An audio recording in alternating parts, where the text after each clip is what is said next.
सभी को नमस्कार और सभी को स्वागत करता हूं इस एक्स्ट्रा नॉलेज सीरीज के इस वीडियो में। आज इस वीडियो में बहुत ही एक एक जलता हुआ टॉपिक मैं कहूँगा कि अभी चल रहा है हमारे कंट्री में, और वो है प्राइवेटाइजेशन यानी जिसे हिंदी में हम निजीकरण कहते हैं। तो होता क्या है प्राइवेटाइजेशन? एक्चुअली है क्या प्राइवेटाइजेशन का मतलब? होता है जब सरकार अपने एसेट्स को यानी पब्लिक सेक्टर अंडरटेकिंग्स के एसेट्स को प्राइवेट ओनर्स के हाथों बेच देती है, तो उसे हम प्राइवेटाइजेशन कहते हैं।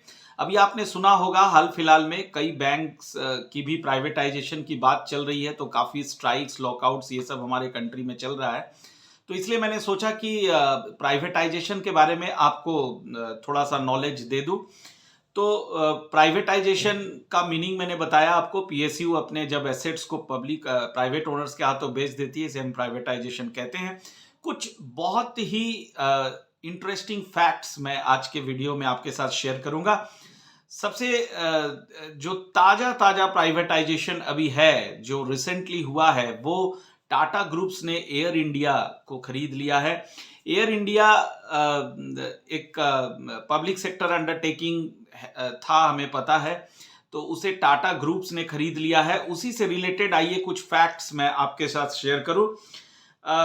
टाटा ग्रुप ने इसे 18,000 करोड़ रुपीज में बीड किया है, with a cash component of rupees 2,700 crore. और टाटा ग्रुप का सबसे बड़ा जो कंपटीटर था इस ऑक्शन में, वो थे मिस्टर अजय सिंह, जो कि स्पाइस जेट के चेयरमैन थे। ठीक है ना? तो टाटा ग्रुप ने यहां पे बाजी मार लिया। एयर इंडिया जैसी बड़ी कंपनी को उसने खरीद लिया, जो सरकार के अंडर में थी और ये काफी लॉस में रन कर रही थी, इसलिए सरकार ने इसको प्राइवेटाइजेशन करने का सोच लिया। तो इस प्राइवेटाइजेशन के बाद टाटा ग्रुप्स को 141 planes and 900 slots at overseas airports ये प्राप्त हुआ, जो कि बहुत बड़ा डील है। ठीक है ना? अच्छा, इसके साथ मैं आपको एक बहुत इंटरेस्टिंग फैक्ट ये बताना चाहता हूं कि ये जो नरेंद्र मोदी के आने के बाद ये प्राइवेटाइजेशन का जो टॉपिक अभी चल रहा है, तो एक्चुअली इससे पहले जो मनमोहन सिंह 10 साल हमारे प्राइम मिनिस्टर रहे, तो during his era there was no any privatisation being done. और ये बहुत बड़ा आयरनी है, इसलिए है क्योंकि मनमोहन सिंह ने ही लिबरलाइजेशन, प्राइवेटाइजेशन और ग्लोबलाइजेशन का जो कॉन्सेप्ट है वो हमारे कंट्री में इनॉग्रेट किया था।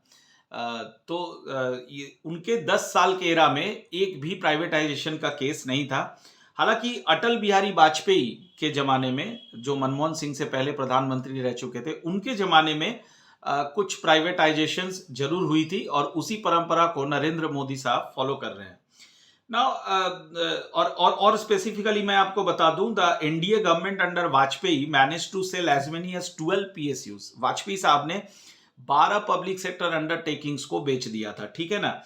एंड मैं उसका भी बड़ा इंटरेस्टिंग डेटा आपके साथ शेयर करूंगा।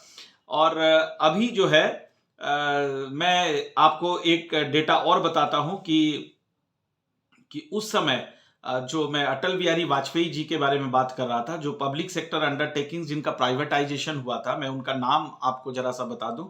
मॉडर्न फूड्स, जो काफी रिनाउंड एक इंडस्ट्री था। मारुति उद्योग, आवर मारुति, सबको पता है, आज प्राइवेट ओनर्स के हाथों में, जापान को हम बेच चुके हैं। तो उस समय सरकार की कंपनी ये हुआ करती थी।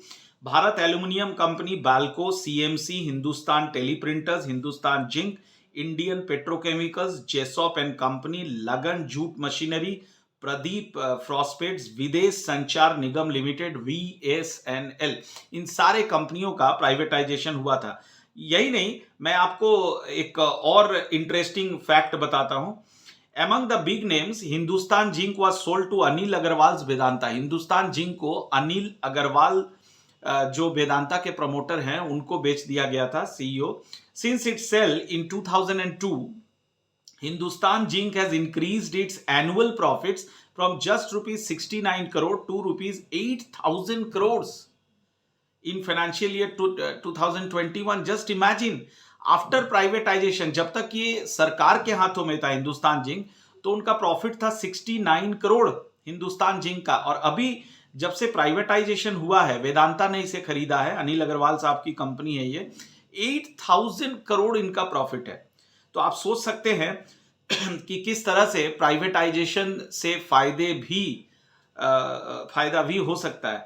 अब मारुति उद्योग की मैं बात करूं, Maruti Udyog which was renamed Maruti Suzuki India after it sell to Japan Suzuki motor corporation, today is India's biggest car maker with a 50% share of the market.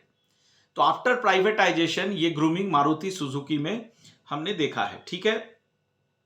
तो इस तरह के कई और भी एग्जाम्पल्स है जो आफ्टर प्राइवेटाइजेशन काफी बूम किए हैं कंपनीज।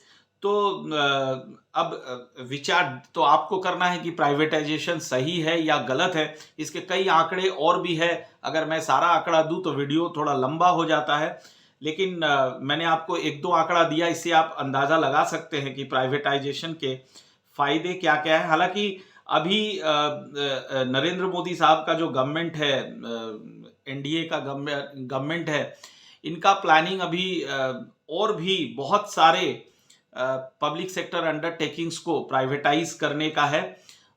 तो उनका भी एक लंबा चौड़ा लिस्ट है जो मैं आपके साथ शेयर करना चाहता हूं कि ऐसे और कौन कौन से कंपनी है जिसको अभी जो रडार में है, जिनका प्राइवेटाइजेशन की बात अभी चल रही है। तो उसमें मैं आपको बताता हूं कि ऐसी कौन कौन सी कंपनी है, like Neelanchal Ispat Nigam, Durgapur steel plant, Salem steel plant, Rashtriya Ispat Nigam also known as Vizag steel, Bharat petroleum भी इसके रडार में है। तो इनका काम ऑलरेडी परस्यू कर चुके हैं हमारे सरकार, ऑलरेडी इनका काम चल रहा है प्राइवेटाइजेशन का। तो बहुत जल्द आप सुनेंगे कि इनका भी प्राइवेटाइजेशन हो गया है। और दूसरी बात कि कई बैंकों की भी प्राइवेटाइजेशन की बात चल रही है, जिसके लिए अभी काफ़ी हड़ताल चल रहा है। अब हमें डिसाइड करना है कि क्या प्राइवेटाइजेशन होना चाहिए या नहीं होना चाहिए। इस पे तो एक लंबी डिबेट भी चल सकती है। तो उम्मीद करता हूं कि इस वीडियो से आपको प्राइवेटाइजेशन के बारे में थोड़ा बहुत नॉलेज जरूर हुआ होगा। अगर ये वीडियो पसंद आया होगा तो आप जरूर हमारे चैनल को सब्सक्राइब कर लीजिए और लाइक बटन को प्रेस कर दीजिए। नमस्कार।